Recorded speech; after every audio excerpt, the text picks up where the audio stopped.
LCS, NALCS, LCK, they'll always say interesting. And it'll always be for a different reason. I'm an absolute hypocrite, but I also want that ban as well. So maybe we can get a that. worldwide ban, a moment of silence.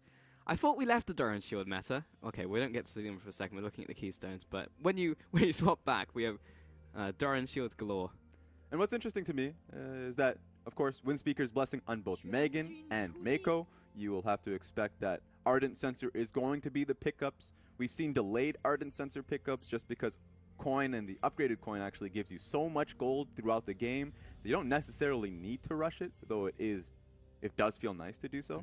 You don't have to just sack the fact that you have no wards in the bottom side of the map really early on into the game. So I'll see what happens between both of these laners. But we have heal on these AD carries, Pulse. Yes, we do, Raz. It's about time. I mean, we just know that it means that supports are going for Ardent Sensor. Otherwise, there's no other reason to do that. I meant the other way. Yeah, the other way around. The other way around. I see where when the you were support going. goes to heal, all right? I just wasn't there to save there you. Go. I just wasn't there. That was a trust fall, Raz. I fell in a weird direction. I've let you fall out the window. I twisted my ankle, and then what happened? Raz just stood there and watched. Just stood there. Didn't even call the police. What did that? Oh, you don't call the police when someone injured themselves, Raz. That's the first problem. Didn't check on your pulse. That wasn't even intended. Oh my god. Okay. Well, we're steering clear of this. We're taking a left turn. All right. Let's look towards this bottom lane. Zed and Mako have already just gotten control. I mean, it's Tarek lane, so what are you going to expect, really? So already, EDG just have strong lanes in top lane, bottom lane. You expect the jungle lane, the jungle to be at a good spot as well. Kid is just on Gragas just so he can look to disengage with Body Slam if he does so happen to meet Ice Lolly, which he'll probably have to do very soon. Ice Lolly coming in with this early invade, though. Hello, Kid. What are you going to do about it? I'm jobbing with full mana. Yep. Flag, drag. It's going to keep slapping him. Kid, it's just a matter of whether he has to use any summoners right here, but he's got the Blast Cone. And Ice Lolly should just not leave. Right now, he really shouldn't. Audi is doing a great job in the top side of the map, pushing in. Orianna's doing a swell job as well. So Ice Lolly, do this as much as you want. Kid does not have mana, but he does have red buff and auto attacks, headbutts, actually. But that's literally all he was ever going to do. So right there as Ice Lolly, just have more confidence. Get in there, just keep auto-attacking him, and over time, you're going to win. And Ice Lolly will just get more HP back from the regen, especially since he's doing the Scuttle Crab. And it's all on Kid, who wants to get his blue buff, but he has no mana to do that.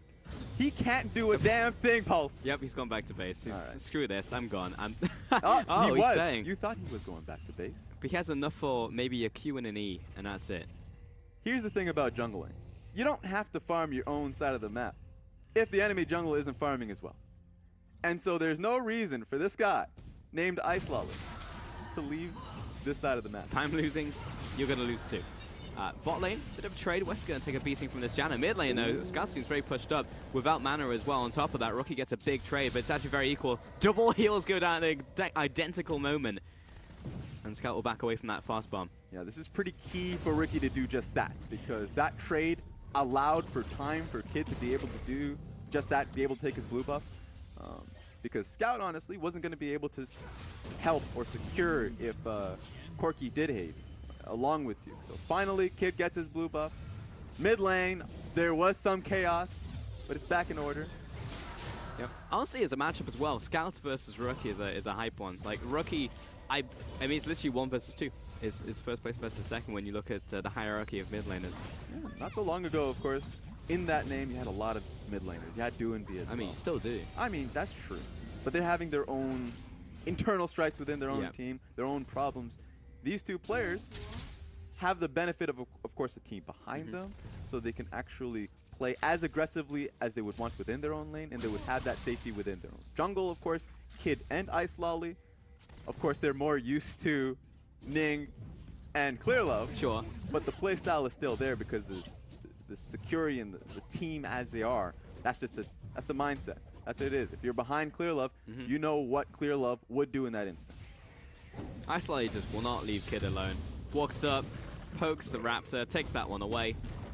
Kid is level 4 though, and Ice Lolly would really like level 4 if he was straight back, so Kid is just going to kick him out of his jungle. Get off my lawn. I'll take your ward as well while I'm at it.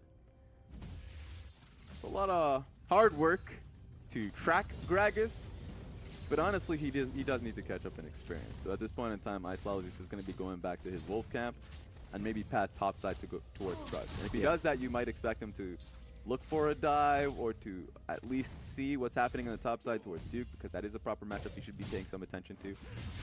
But he's done enough of a job so that the rest of the team at least knows where Kid is on the map. Yeah, because top lane's going to win naturally. Bot lane is already winning. Mid lane is the only one that can go either way, but Scout is at least going to go even on this Orianna. Let's take a look. I mean, you were talking about them winning in the bot side. That's a pretty large CS deficit that they have right here. West and Megan, they've been having great weeks. Past 2 weeks have been really phenomenal for the both of them. Individually, we've always had question that it would be Rookie, Duke, Kid, or Ning to pull them across that finishing line, or they would come towards the bottom lane and help them out to get the ball rolling in the early game. I mean, let's not sugarcoat it, Raz. We said that West and Megan were definitively the worst bot lane in the LPL. Boom! We all said that. Yep, we all said that. And what are they now? They're pretty good. They're pretty good. They're performing really well within their own lanes recently. And a lot of it is off the strength of Megan. Of course, formerly known as Baolan, last year brought onto the team. And he was able to bridge a lot of the problems between mid and bottom lane. Because a lot of times it would just be bully Rookie. That would be the strategy. Rookie's their only winning point of the map. Set him behind, you win the game. So it felt really linear for IG. And then finally, of course, bringing Duke onto the team. And then having a more consistent bottom side of the map. Seems like their strategy has diversified. They can still rely on Rookie to carry, but that's not their sole focus in the early and mid game. Yeah, they have a couple more ways to win the game now. Still, a lot of eyes are on Duke versus the Shy, because honestly, the Shy has just been performing better, but more specifically with Ning. And I actually find it very interesting that Kid has come back, but then I started thinking about it, and it's like, hang on, why would Kid ever come back out of retirement? Because he was just like, in interviews, like, I'm done, I'm out, I'm retiring. Drop the mic. And now he's back. It's like, why could this possibly be the case? Well, now you see the Kid with Duke. It's just like, wait, is this very much like a top jungle thing? Because the Shy performs very well with Ning, and you can see a noticeable increase in just everything that Ning does, how active he is, he camps top lane, he also invades more, he just looks like a better player when the Shy is on the map. But maybe Duke just needs Kid. Yeah, it definitely feels like an issue, of course, of coordination between two players, and I would say experience a lot of the time. Ning, while he is great mechanically, on specifically like champions Lee Sin, an incredible Lee Sin player, not really the meta for him right now, but he has a good mindset of camping lanes. In his past team of Young Miracles, camp for Knight. In this team, very natural, you have Rookie in your lane, camp for Rookie, or you have the hyper mechanical split pusher, the top lane, the Shy, camp for the Shy. And a lot of it works. It works very well. It seems like Kid can bring an even approach, and it feels like Duke has been benefiting from that. He has as a player, you know, and Kid, do you think he's changed much since last time we saw him? Because he used to get memed a lot as like the mobile ward, and that's what like Kid's job was. He was just warding for Rookie and Duke, and he would just hover back and forth. But right now, he's got Scout right up in his face, who just chunks him for a lot of damage, so he's gonna have to back away. Yeah, I would say that his job isn't very different in this game. It's forced to be exactly that, because he needs to play towards the middle, late game team fights. He might get a fight now. Oh, get over here, Iceland. He jumps over the wall, and Rookie's still in hot pursuit. The rest of the team corralling him into the side of the map. Well, good luck, mate. Well, this is gonna take a while, but eventually, he's... he ain't looking too good, Pulse. No, he is not. He's very much not looking good. In fact, I don't even want to see him. I want him off my screen, Pulse. Well, congratulations, Raz, because he is. Okay.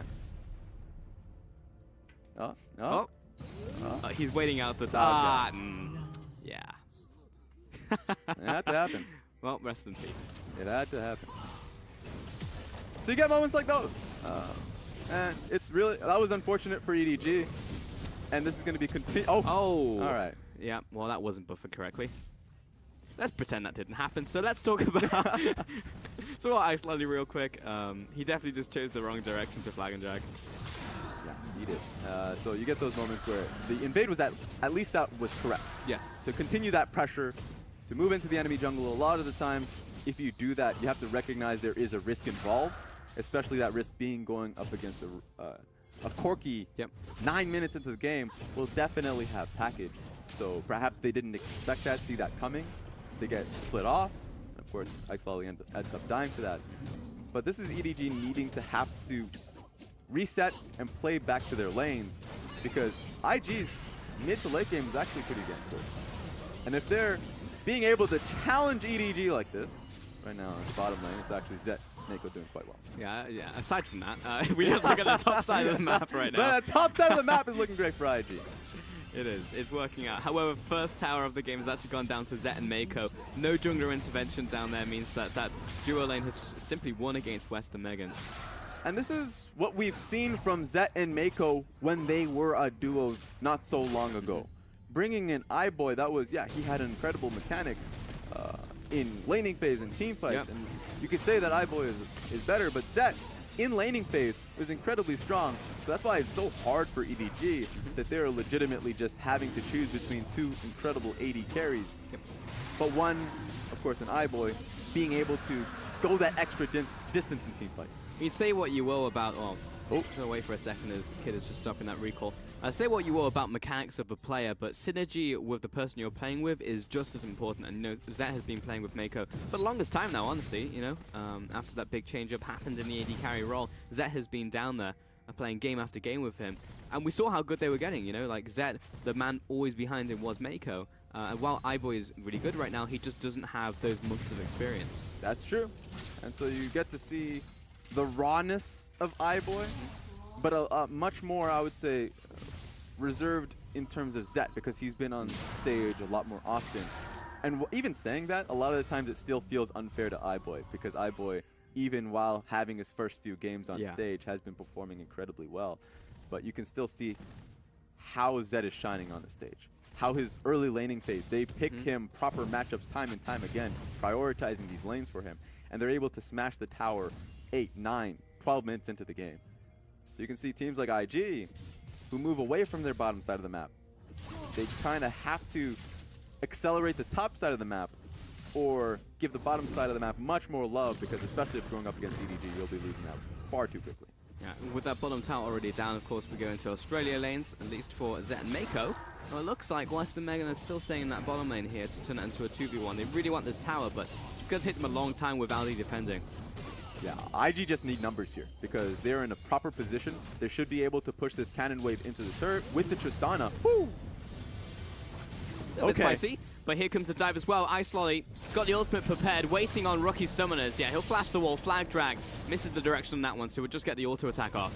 That's good for trading, but Jarvan needs to book it back to the top side so they can get something in this trade for towers.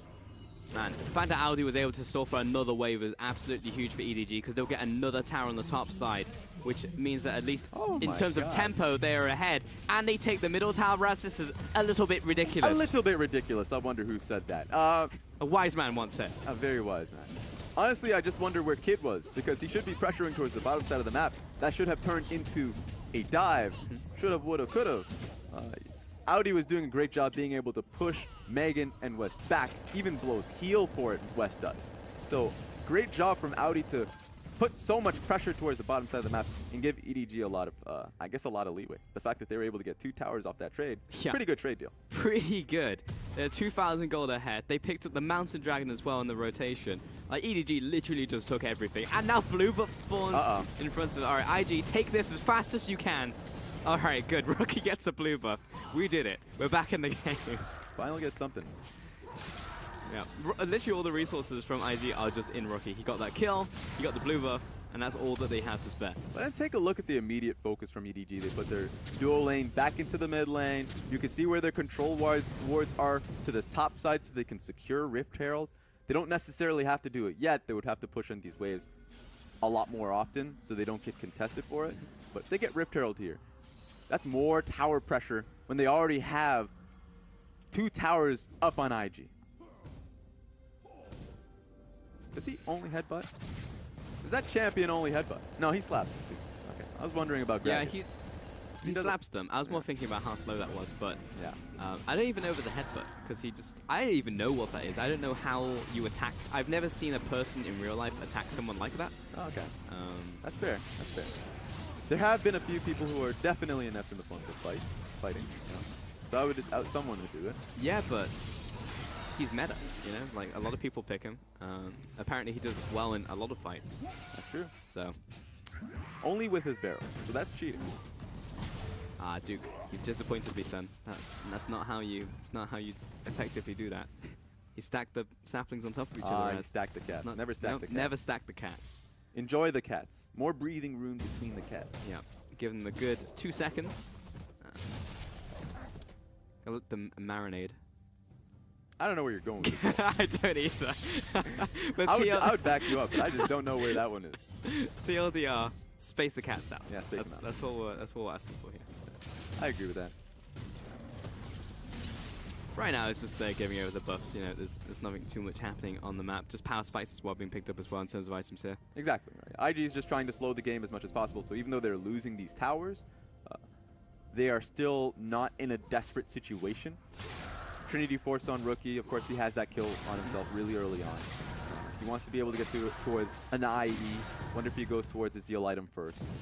If he can hit these points, then he's going to be incredibly happy about that. And maybe we can see a 1-3-1 being formed from IG, even though, of course, you're matching a 1-4 of EDG. So they have these opportunities. They just need to really wait for their item spike to do just that. Meanwhile, EDG, they just have the ability to have full autonomy on the map. With the Rift Herald point, they're pushing up mid. They have the option to drop it either bottom lane or mid and just bounce between the two. If they do it perfectly, they should be able to get 2 towers down, or at least a lot of chip damage on one while the other one is being taken by Rift Herald. So there's a lot of ways they can utilize it, which is nice to see them have so much control on this bottom side of the map. I mean, the hardest thing at this point in the game when all outer turrets are down is actually cracking open one of those inner towers, you know? Yes. And a lot of teams, like amateur teams, will look at this and be like, well, I actually just have no idea what to do at this point in the game, you know? It's around the mid game, we're taking all the outer towers, like we have control, like just take the dragon, you know, take those small objectives, look towards, you know, the smaller objectives, like red buff, like blue buff, and maybe you kick off a fight, maybe you kick off a skirmish, and that turns into something more. Or maybe you draw your opponents out into the open, and then you can actually catch some of the stragglers, because you've got Aldi looking for the flank. Though he's decided to back away because he had no rage meter. Not gonna happen, not gonna happen. And so that's a big takeaway, right? Of course, you already mentioned it. If you have this much of the map open, it's a benefit to IG that these dragons aren't Infernals and Earth dragons. It's not too good for them that these dragons are starting to stack up towards Ocean dragons, right? So that's a little bit unfortunate, but they can play it back, don't have to contest too much. The only problem is once it gets to the 20-minute mark. Yep. Once it gets to the 21, like those to the point in which the pressure EDG is outputting towards the top side of the map, you have to suddenly respect. Then you'll see double blue trinkets from IG. They have to be able to get as much vision as possible towards the top side, or they'll just lose Baron. That drag ice is looking for the comes engage. TP. A lot of damage to West, but he still has the hop away. Cats come in and the March locks down a couple. Aldi in from behind, and he's got full rage beat. Bazette's already dead. He's looking for this ultimate to come in, but he actually flashes back to his team. The call was clear from EDG. Back it up. Yep, so you could see the gears grinding for EDG. They wanted to get that flank going for themselves. Bazette gets caught out, doesn't even flash out of it. Had it been... Whoa, okay. Duke going in deep though. The rest of the team is there to prepare for this assault. Isolate jumps in and puts them right underneath the tower, and Duke, he's caught out. The cat is firmly in the box. And EDG do get a kill back, but it looks like IG should be able to get this tower. EDG stepping up, but they are very low. Their resets ready to happen for West, so they take another step forward. West is outputting so much damage in these fights. It could have turned into something. Had he got that one bit of damage, had it turned into a crit onto Audi or Mako, he would have been jumping time and time again, and it could have turned into a major win for IG. They'll settle for a trade in terms of kills, and they'll be able to get the mid lane tower. So that's still something for IG, especially since they want to be able to get their item breakpoints up. Bring the items up. I want to see what we get out of West. It should be a spike. It should at least be a Zeal, because I know he had triple daggers and Berserk Greaves, so West should have at least gotten that off the last trade. Oh. Yep, there we go. Okay. So what he should just be going for is the static shiv, of course.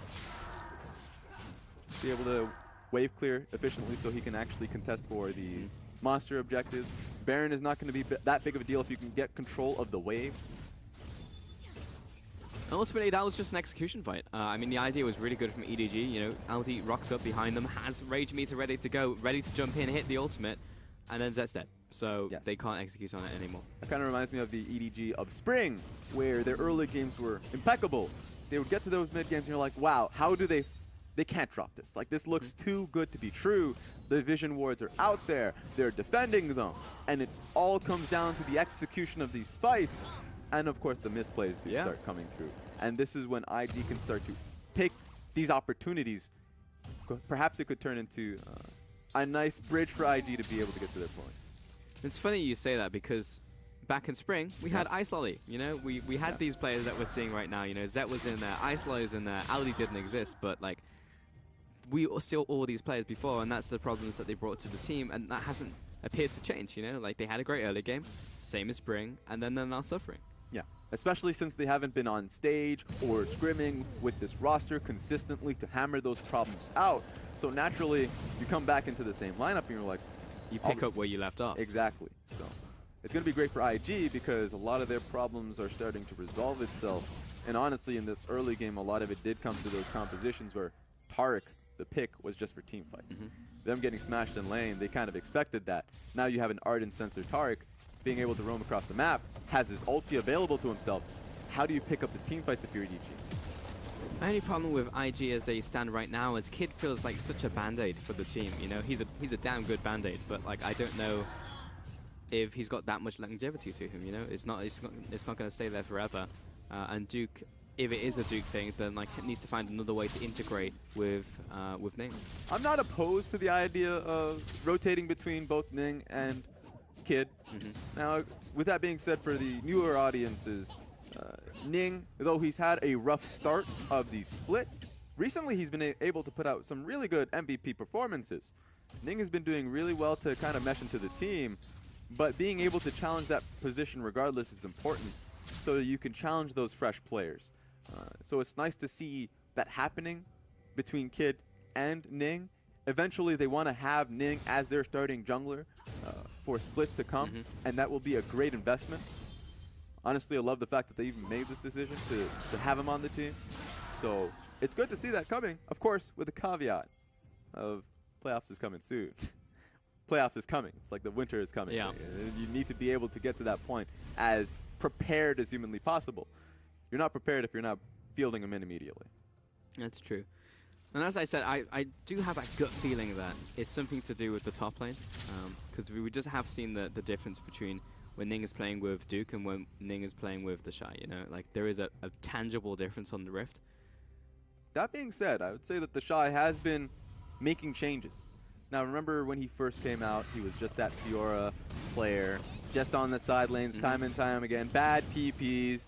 That's largely gone away, and he's been playing these teamfight carries like Rumble a little bit more often. That's been the team's motif, their style.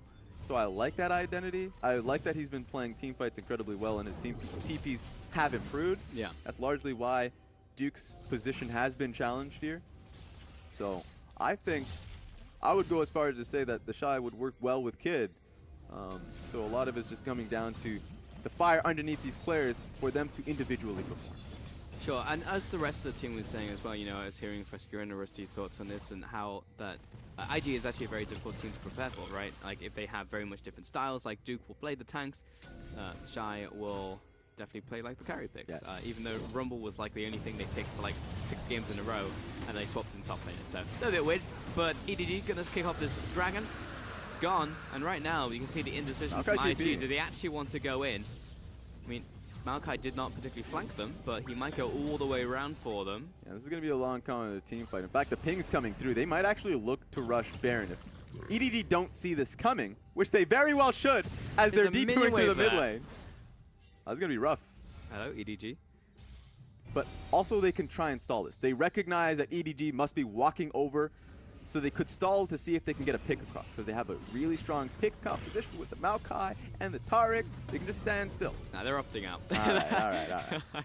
EDG, if not read the play, unfortunately there just happens to be a minion wave there and also a ward. So EDG were like, what are you doing? Like, you're like, we're literally 10 feet behind you. Yep. We're looking over your shoulder trying to go for the Baron. Yeah, they're just not strong enough yet. Items are coming through, but not to the point in which they can start Baron, and it's not going to be a factor in the team fight. It would be a factor. West rookie Kid right now, who right now, Kid's pretty squishy. Like, sure, he's going through the resistance items. He needs to be able to get a Gargoyle Stone Plate, which he's looking to get, I believe. And if he can get that, if he can get to a point where he can tank Baron, you know, I would say with it, float with the idea, and then IG, or rather EDG, will have to approach and do something and make a reactive play to it. As a result of all this, though, West has just picked up more items. He's 2.5 items now. Same thing can be said for Zet.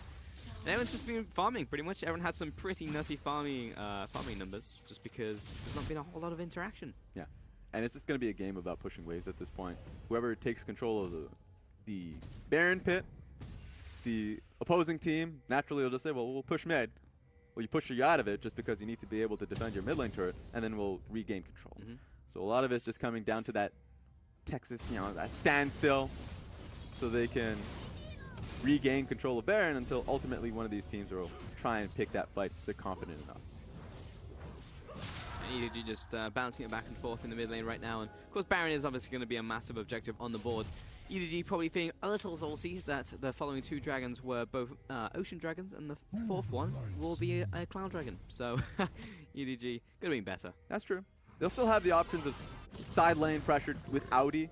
They may not have the option with this fight. Scout, yeah, face checking that brush will definitely seal his doom. He'll flash away from it. Ice Lolly providing great cover fire on top of Mako with a fantastic monsoon. Will keep Scout alive. But this is a phenomenal chunk on Scout. Scout would have to back, or if he picks the fight, if he picks to stay, then this is a great team fight advantage for IG. So it's within their best interest to either start Baron or fake as if they're doing so. They have good pressure on Baron right now. Mako's being very cautious. They're waiting on the Sentinel. Yeah, it's going to spot out the entire play from IG. They're playing it slow. They're on it. Kicked it off. Look at Aldi. He hasn't moved just yet, but he's charging up the ultimate meter. He's ready to go, but he's transformed and he hasn't teleported yet. Now he's doing it, but he's going to have a very short window to use his ultimate. He may have to counter this. Indeed, he does. Now the re-engage happens from IG. They were not far enough back, and Ice Lolly has to sacrifice himself for that play. That's the jungler down for EDG. Sure, Audi is coming through, but they would have to win a team fight because the smite advantage is in IG's favor. Nigeria played this very well, and they're just looking to continue the play. Looks like EDG are just not interested in contesting whatsoever without their jungler, and IG will take the Baron uncontested. That was just so well played. And you know what? Kudos to Duke to make it so hard for Audi to finish that TP. He had to cancel it through because the Maokai ulti is not the cat Maokai, so I can't call him the cats, just the actual roots themselves. It would have actually demolished him. He joins the fight, he would have been the one who died. So he'd have to take the long trek to walk forward, and EDG have already committed a little bit too much to the fight. That it would be a very easy flash engage for Kid. So, IG playing it very well so far. Yeah, EDG were very much caught in limbo in that fight because they weren't fully disengaged, but they weren't fully committed to being able to go back in. So, yeah, if they did complete the TP, maybe Ice Lolly could have Cataclysm, then he followed up with Aldi's ultimate. Everyone was grouped up. It could have been a great fight, but the call was made to back away very clearly, and the carries were all way far back. That's true, but even theoretically, if you think of it that way, where they do all in that situation with the TP being finished, then West is completely safe, Rookie's completely safe. They're all doing that just to save the tank that's not really a tank in Gnar. Yeah. So they'll lose the fight, and they're already losing one. Caught out in the mid lane, and Mako looks to follow as well. Look at the damage in from West. He'll follow up onto Ice Lolly as well, who will be able to fly and drag away, but we didn't see how he got caught, but we know he did. Yeah, they're looking too clean right now, IG. I can only imagine just being able to jump on top of it means that they recognize that they can just go for the tower dive. Zet has been a primary focus throughout the last 20 minutes of the game. After a laning phase, his positioning has been a question, but that's just been the case for Zet in his career thus far in the spring split, and even in the summer split. IG just going to simply crack this one open. Flash out for Megan. He's looking to make the play, knocking him away in a fadeaway kill onto the mid lane. Rookie claims that one as a second onto Ice Lolly, looking for the ace. 5-0, Raz. IG might actually just finish this game right now. This game looks too clean for IG. They might even just finish it now. Absolutely ridiculous. I completely agree with your thoughts there, Raz, because I think someone else did say that on this cast, but IG are looking to shove this one in. And Zet, what are you going to do? Mako's standing behind you, but he's got no ultimate. What a crit out from IG. Rookie wants to get this kill on the spawn pad, and indeed he does. Nexus turrets fall, and 30 minutes in, IG take game one.